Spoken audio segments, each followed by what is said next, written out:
Meu nome é Rafaela Benck, eu sou do curso de toxicologia e eu vou falar sobre adesivos.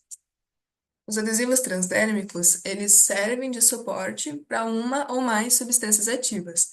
Aí, quando eles são aplicados na pele, eles libertam, difundem quantidades terapêuticas de um ou mais princípios ativos para a circulação geral, depois da passagem pela barreira cutânea.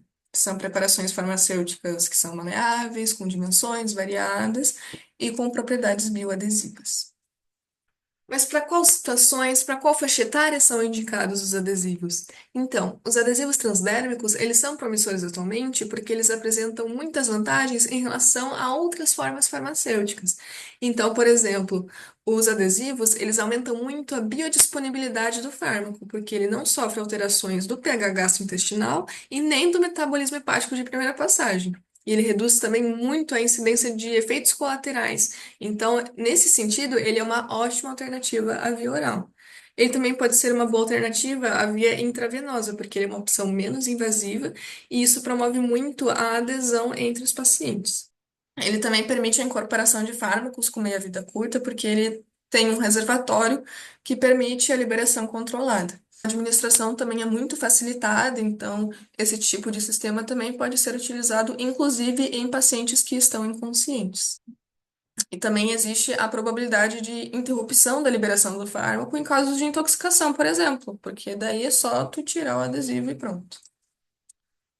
É muito importante lembrar que nem todo fármaco pode ser incorporado no sistema transdérmico. O fármaco ele tem que apresentar características específicas para que ele possa ser incorporado. Por exemplo, a molécula tem que ser muito pequena.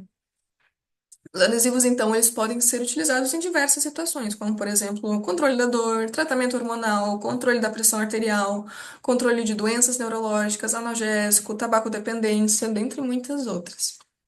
A maioria dos adesivos transdérmicos são indicados para adultos ou idosos. No caso dos idosos, tem que ter um monitoramento maior por causa das mudanças na pele, por causa da idade, né? Mas ele é mais fácil de lembrar em relação ao uso de múltiplos medicamentos orais. Então, normalmente, pessoas mais velhas têm que tomar muitos remédios, têm que ficar lembrando o horário, e aí, com o adesivo, a administração é constante. Então, não é algo que tem que ficar lembrando. Ele é vantajoso nesse sentido. O uso de adesivos transdérmicos em crianças é mais restrito e tem que ser feito com orientação médica. Aí, para exemplificar o uso de adesivos por idosos, eu trouxe como exemplo o adesivo de Alzheimer, que ele tem rivastigmina, que é um remédio para Alzheimer, e esse adesivo ele já está na lista de remédios do SUS. A forma farmacêutica desse medicamento em pílula, ela tem muitos efeitos colaterais que o adesivo não tem, então ele melhora muito, como eu falei anteriormente, a qualidade de vida dos pacientes. A via de administração, então, é a via transdérmica. A via transdérmica, diferente da administração tópica, permite que o fármaco penetre através da pele e atinja a circulação sistêmica, exercendo dessa forma o seu efeito terapêutico. A pele é o maior órgão do corpo humano e ela é irrigada por um terço de todo o sangue que circula no corpo. Ela possui três camadas principais, que são a epiderme, a derme e a hipoderme. A epiderme é a camada que protege a pele contra o ambiente externo. Ela tem na superfície epitelial externa o extrato córneo, que é uma camada de células mortas que funciona como uma barreira. Então, o extrato córneo, ele é considerado o principal obstáculo para a permeação dos fármacos através da pele. A passagem dos fármacos através das várias camadas cutâneas é feita por difusão e existem diversas vias pelas quais os fármacos atingem a camada sistêmica, que são as vias transcelular, intercelular e folicular. Pela via transcelular, os fármacos atravessam as membranas fosfolipídicas e o citoplasma dos queratinócitos do extrato córneo. Mas é muito difícil essa via porque eles enfrentam uma grande resistência, já que eles precisam atravessar a membrana fosfolipídica, aí depois eles têm que atravessar os componentes hidrofílicos dos queratinócitos e depois novamente a membrana fosfolipídica. Então, embora seja uma via mais direta, a via mais utilizada é a intercelular, em que os fármacos atravessam os espaços que tem entre as células. Aí tem também a presença dos folículos pilosos na pele, né, que serve também como uma via de penetração de fármacos.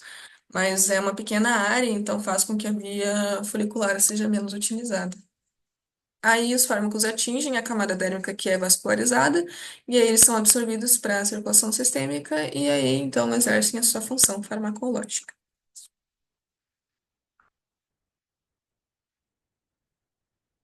Agora a gente vai falar um pouquinho sobre os diferentes sistemas transdérmicos, porque a taxa de liberação do fármaco pode ser alterada para atender às necessidades terapêuticas específicas, e isso vai depender do tipo de adesivo que a gente está falando. Então, eles são três. Então, aqui eu montei um esqueminha para facilitar. Então, aqui tem os três tipos de sistemas transdérmicos: tem o sistema fármaco não adesivo, sistema matricial e sistema de reservatório. Então, aqui são as partes do adesivo, né? Embaixo a legenda do que é cada coisa. Então, aqui no sistema fármaco no adesivo, o fármaco ele está disperso no adesivo, que vai ser fixado na pele mesmo, então a liberação é contínua. No sistema do tipo matricial, o fármaco está dissolvido em uma matriz polimérica, que está revestida pela camada adesiva, então a própria matriz que controla a liberação do ativo. E nos sistemas do tipo reservatório, ele tem a inclusão de um reservatório que é isolado e contém o fármaco. E aí embaixo tem uma membrana semipermeável, que é ela que vai controlar a liberação do ativo, tá? Então aqui é a camada protetora, aqui fármaco, né? Nesses dois, aqui o fármaco com um adesivo, aí aqui em branco nesses dois é a camada adesiva, aqui tem a membrana de controle, que eu falei, e aqui é a camada protetora removível que a gente tira quando vai aplicar. Agora, sobre aplicação e cuidados, é importante ressaltar algumas coisas, como, por exemplo, a região do local de aplicação deve estar limpa, seca, e deve-se optar por regiões que não tenham pelos. Aí, se necessário tirar os pelos, é interessante que seja feito com uma tesoura, porque a gilete pode, causar lesões ali na área, né? Não se pode inserir o adesivo em regiões nas quais tenham sido aplicados produtos oleosos, ou em pó, hidratantes, loções, porque isso tudo pode interferir na aderência do adesivo na pele. Não se deve aplicar o adesivo em áreas lesionadas ou irritadas, e os adesivos normalmente são aplicados em áreas que tenham maior fluxo sanguíneo e com a espessura constante. Então, por exemplo, lugares que não tenham cicatrizes. E aí, como por exemplo, atrás da orelha, na parte superior do braço, no tórax. Agora, sobre a aplicação.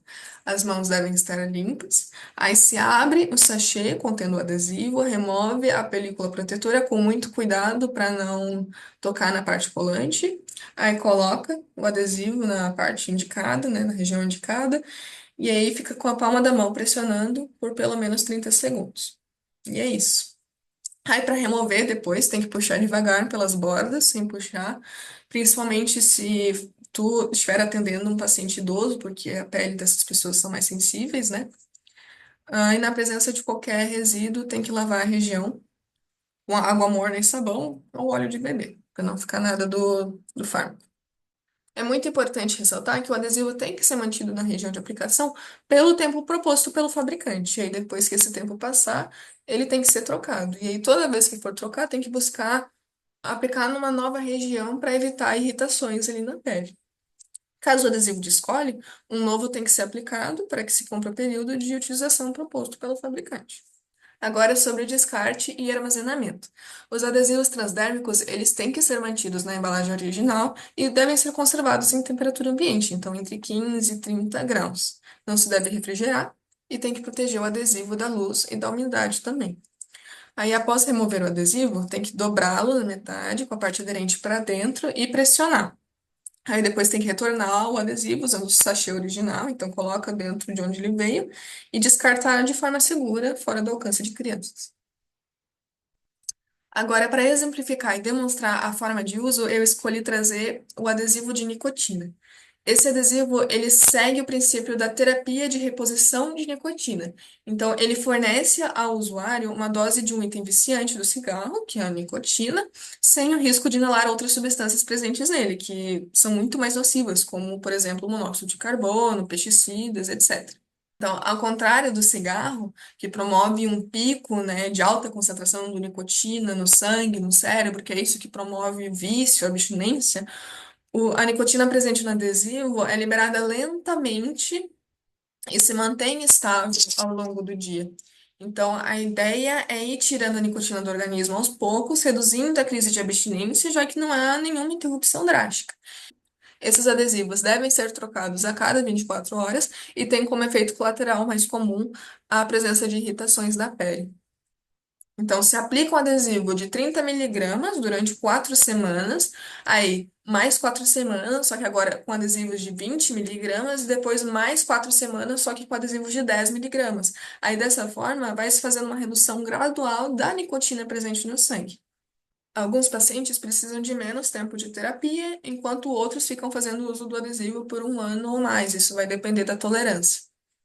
E aí, como qualquer outro adesivo, é recomendado ir alternando os locais de aplicação e também evitar a exposição do adesivo ao sol. E é claro, antes de começar a aplicação, tem que também parar de fumar, porque manter o fumo vai aumentar a probabilidade de acontecer uma superdose de nicotina no organismo, né?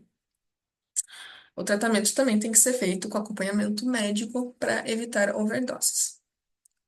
Aqui estão minhas referências. Muito obrigada pela atenção.